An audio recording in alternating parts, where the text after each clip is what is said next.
안녕하십니까. 다물 이병도 TV 구독자 여러분, 그리고 애청자 여러분, 안녕하십니까. 2023년 2월 15일 뉴욕 증권시장의 5대 핵심 이슈와 시황을 짚어보겠습니다. 테슬라는 백악관과의 계약에서 EV 충전 네트워크를 엽니다. 포드는 배터리 문제 가능성으로 인해 F150 라이트닝 EV 픽업 생산을 중단했습니다. 골드만삭스는 브랜드 소비자 신용카드에 대한 계획을 폐기합니다. 오늘의 첫 번째 이슈, 고비를 넘어야 한다. Got to get over the hump. 우리는 주식에 대한 어두운 한 주의 중간 지점에 도달했습니다. 다우지수와 S&P 500 지수는 정부의 1월 소비자 물가 지수가 예상보다 높은 인플레이션을 보인 후 화요일 하락했습니다. 그러나 나스닥은 그린에서 세이션을 마쳤습니다. 인플레이션 수치가 경제학자들이 추정치보다 높았음에도 불구하고 월가는 여전히 물가 상승 속도가 둔화되고 있는 모습을 보여주었기 때문에 이를 잘 받아들이는 것처럼 보였습니다. 수요일은 주택시장의 지표와 벨 전에 크래프트 하인즈를 포함한 또 다른 소수의 기업 수익 보고서를 포함하여 더 많은 데이터를 제공합니다. 벨 후에 시스코가 수익 보고가 있습니다. 오늘의 두 번째 이슈, 테슬라 충전 네트워크 오픈. 테슬라 opens its charging network. 바이든 행정부와 일론 머스크의 전기자동차 제국 사이의 드문 합의의 순간에 테슬라는 백악관에 따르면 수천 개의 충전소를 다른 회사에서 만든 EV에 개방하기로 합의했습니다. 엄청난 이야기입니다. 테슬라와 충전 네트워크를 구축하고 운영하는 다른 회사들도 충전 인프라가 정부 표준에 부합한다면 연방자금 지원을 받을 수 있습니다. 테슬라는 내년 말까지 호환이 가능한 모든 EV에 사용할 수 있는 미국 내 최소 7,500개의 충전기를 만들기로 합의했습니다. 여기에는 주요 고속도로에 위치한 3,500개의 회사 슈퍼차지와 테슬라가 레스토랑과 호텔 등에서 제공하는 더 느린 레벨 2 데스티네이션 충전기가 포함됩니다. 오늘의 세 번째 핵심 이슈는 포드의 배터리 파탄, 포드's battery burst.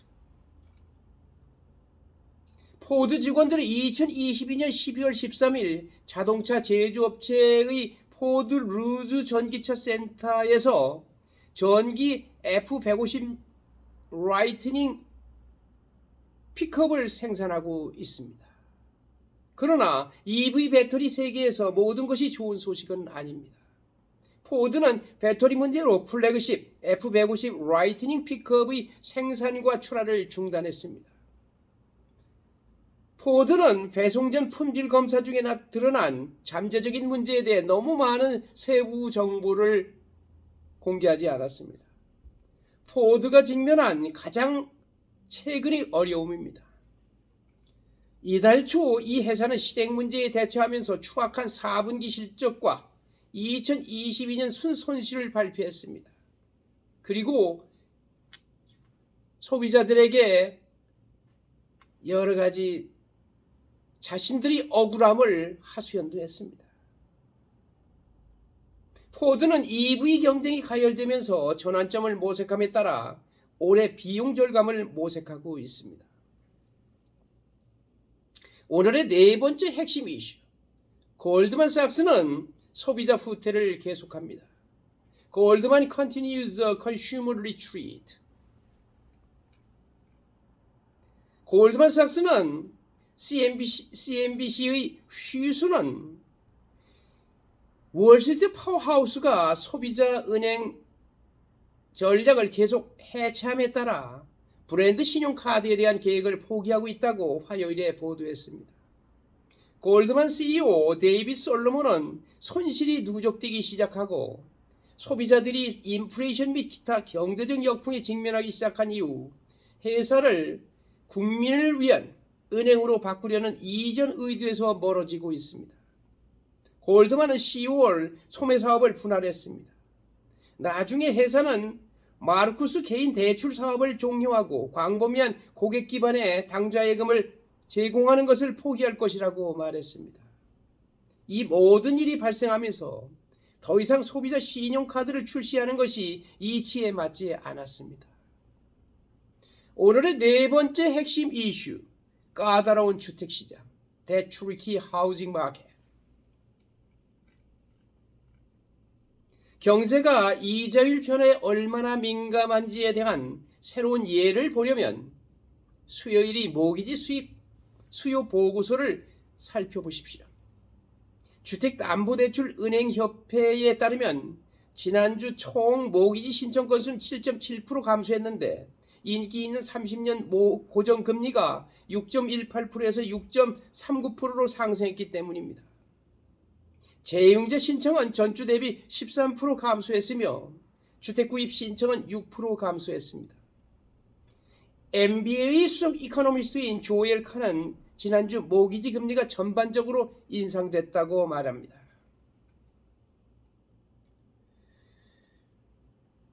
오늘의 핵심 이슈 5가지와 더불어 오늘의 10시 2분 동부표준시로 뉴욕 증권시장의 시황을 짚어보겠습니다.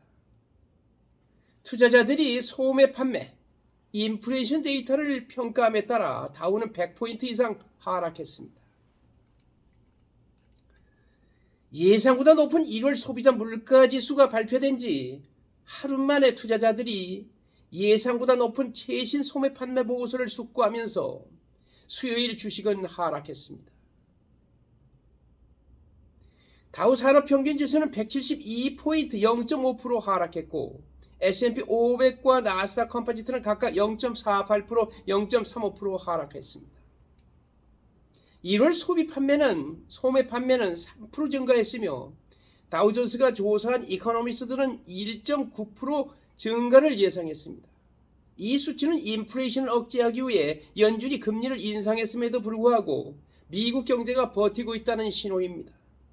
인디펜던트 어드바이저 얼라이언스의 크리스 자카렐리 최고 투자 책임자는 노동시장의 회복력이 소비자들이 계속해서 소비하는 주된 이유이며 그렇게 되는 한 인플레이션은 경직될 것이라고 말했습니다. 연준은 사람들이 현재 예상하는 것보다 더 높은 금리를 인상하고 더 오래 유지해야 할 것입니다. 이로 인해 주식 및 채권 시장이 순조로운 시나리오에 따라 가격이 책정되기 때문에 시장이 상당한 변동성을 겪게 될 것입니다. 우리가 향하고 있는 어려운 일이라고 덧붙였습니다. 하락세는 다우지수가 화요일에 고르지 못한 거래일에 따른 것입니다. 156포인트 이상 하락 마감했습니다. S&P 500 기술주 중심의 나스닥 컴포지트 이전 손실을 털어 0.57% 높게 마감했습니다. 화요일의 인플레이션 보고서는 주식에 부담을 주었습니다. 1월 소비자 물가지수 보고서는 이코노미스트들이 추정치를 약간 상회했으며 이는 물가 상승과 무게에 대한 연방준비은행의 싸움에서 잠재적으로 더 긴 경로를 나타냅니다. 야데니 리서치의 에드 야데니 회장은 인플레이션이 연준이 목표치인 2%를 상회하지만 예상보다 높은 수치가 전혀 놀라운 것은 아니라고 지적했습니다. 그는 CNBC의 클로징 벨 오버타임에서 인플레이션이 기대와 함께 들어왔고 그것이 시장이 이를 잘 받아들인 이유라고 생각한다고 말했습니다. 인플레이션 데이터의 월간 상승에 대해 언급하면서 야데니는 다음과 같이 덧붙였습니다. 그러나 전반적으로 강력한 디스인플레이션이 확실히 나타나고 있다고 생각합니다. 바로 키포인트는 디스인플레이션입니다.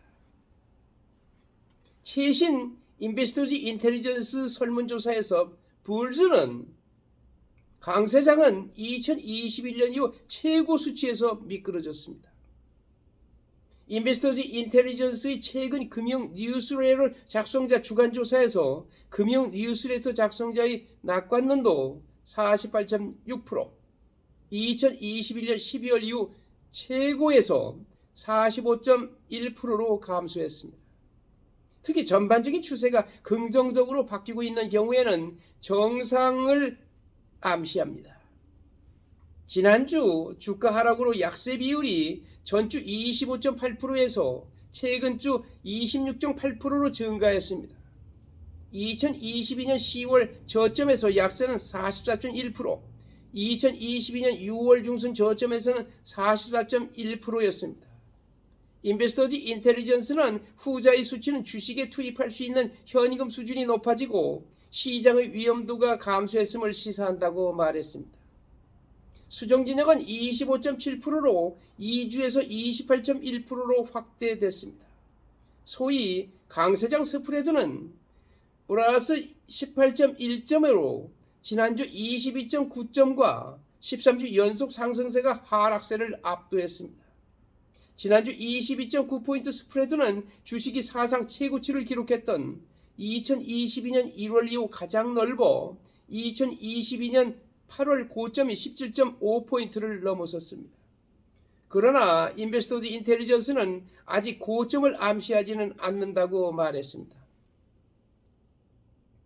골드만은 소비자 집적 신용카드에 대한 계획을 벌였습니다.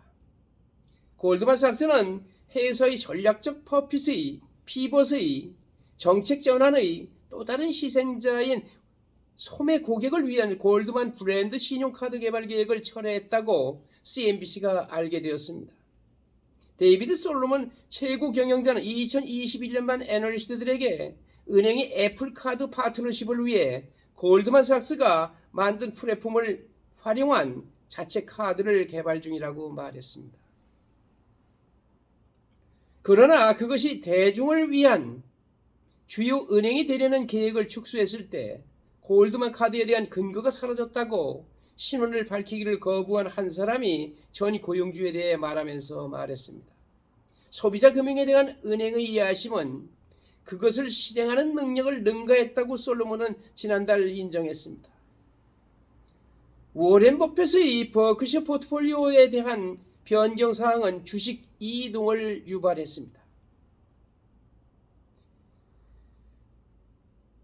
워렌 버핏의 버크셔 해스웨이는 화요일 밤 2022년 말 주식 보유량을 공개하여 프리마켓에서 수많은 주식 움직임을 촉발했습니다. 대만 반도체 주식 TSMC가 대기업이 지분을 극적으로 삭감한 것으로 보고된 후 거의 6% 하락했습니다. 워렌 버핏의 버크셔 포트폴리오에는 TSMC의 포션을 거의 대부분 판 것으로 판명되고 있습니다.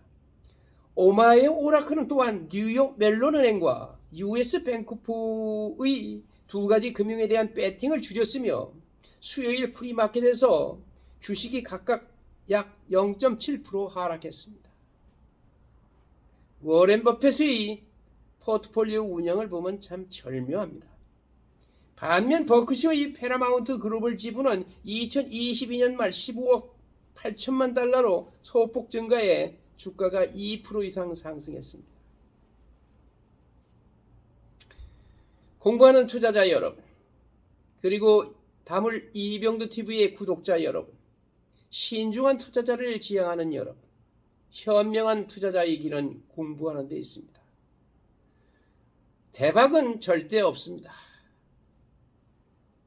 대박이 설사 있다 하더라도 그 대박은 자기 것이 아닙니다.